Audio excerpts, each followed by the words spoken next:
ಇವತ್ತಿನ ವಿಷಯ ಮನಸ್ಸಿನ ಪ್ರಾಧಾನ್ಯ. ಸುಮಾರು 65 ವರ್ಷದ ಸಾವಿತ್ರಮ್ಮನಿಗೆ ಇದ್ದಕ್ಕಿದ್ದಾಗೆ ಮಂಡಿ ನೋವು ಶುರುವಾಯಿತು. ಅದರ ಪ್ರಭಾವ ಎಷ್ಟಿತ್ತು ಅಂದರೆ, ಬೆಳಗ್ಗೆ ಎದ್ದಾಗ್ಲಿಂದ ಸಂಜೆ ಮಲಗುವವರೆಗೂ ನೋವನ್ನು ಅನುಭವಿಸ್ತಿದ್ರು. ಅದರ ಕಡೆಗೆ ಇನ್ನಿಲ್ಲದ ಗಮನ ನೀಡುತ್ತಾ, ನೋಡಲು ಯಾರೇ ಬಂದರೂ ಇಷ್ಟು ವರ್ಷ ಬಂದಿರಲಿಲ್ಲ, ಈಗ ಬಂದುಬಿಡ್ತು, ಕೂರಲಿಕ್ಕಾಗ್ತಿಲ್ಲ, ನಡಿಲಿಕ್ಕಾಗ್ತಿಲ್ಲ, ಮಲಗೋಕ್ಕಂತೂ ಬಿಡ್ತಾನೇ ಇಲ್ಲ ಎಂದು ತಮ್ಮ ಮಂಡಿ ನೋವನ್ನು ಅವರಿಗೆ ವರ್ಣಿಸುತ್ತಿದ್ದರು. ಒಟ್ಟಿನಲ್ಲಿ ದಿನವೆಲ್ಲ ಮಂಡಿ ನೋವದ್ದೇ ಚಿಂತೆ.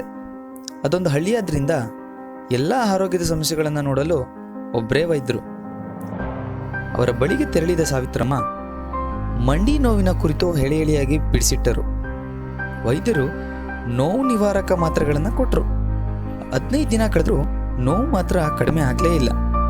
ಮತ್ತೆ ವೈದ್ಯರ ಹತ್ರ ಬಂದರು. ಪರಿಶೀಲಿಸಿದ ವೈದ್ಯರು ಇದು ಶಾರೀರಿಕ ಸಮಸ್ಯೆ ಎನ್ನುವುದಕ್ಕಿಂತ ಹೆಚ್ಚಾಗಿ ಮಾನಸಿಕ ಸಮಸ್ಯೆ ಅನಿಸ್ತು. ಒಂದು ಉಪಾಯ ಮಾಡಿದ ಅವರು, ಸಾವಿತ್ರಮ್ಮ, ನಿಮ್ಮ ಹಲ್ಲನ್ನು ತೋರಿಸಿ ಎಂದರು.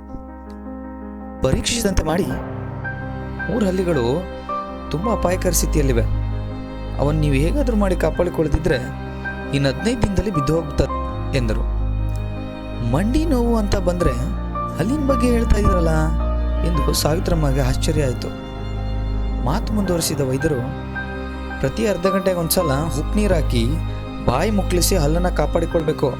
ಕ್ರಮದ ಅನುಸರಣೆಯಲ್ಲಿ ವ್ಯತ್ಯಾಸವಾದರೆ ನೀವು ಹಲ್ಲನ್ನು ಕಳೆದುಕೊಳ್ತೀರಿ ಎಂದು ಎಚ್ಚರಿಸಿದರು. ಸರಿ. ಸಾವಿತ್ರಮ್ಮಗೆ 15 ದಿನಗಳವರೆಗೆ ಹಲ್ಲಿನದ್ದೇ ಚಿಂತೆ, ಎಲ್ಲಿ ಉದುರು ಹೋಗ್ತದೋ ಎಂಬ ಭಯ. 15 ದಿನ ಕಳೆದವು, ಹಲ್ಲುಗಳಿಗೆ ಏನೂ ಆಗಿರಲಿಲ್ವಲ್ಲ ಎಂದು ಸಾವಿತ್ರಮ್ಮಗೆ ಆಶ್ಚರ್ಯ ಆಯಿತು, ಸಮಾಧಾನವೂ ಆಯಿತು. ಆದರೆ ಅವ್ರ ಗಮನ ಮಂಡಿ ನೋವಿನಿಂದ ಹಲ್ಲಿನೆಡೆಗೆ ವರ್ಗಾವಣೆ ಆಗದ್ದರಿಂದ ಕಾಡುತ್ತಿದ್ದ ಮಂಡಿ ನೋವು ತಾನಾಗಿಯೇ ಕಡಿಮೆಯಾಗಿತ್ತು.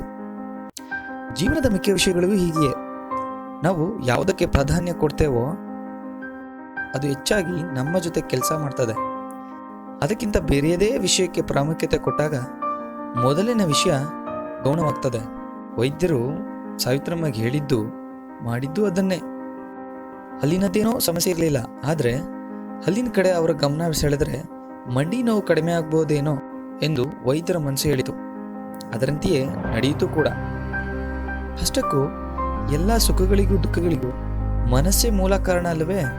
ಯೋಚಿಸಿ ನೋಡಿ. ಧನ್ಯವಾದಗಳು.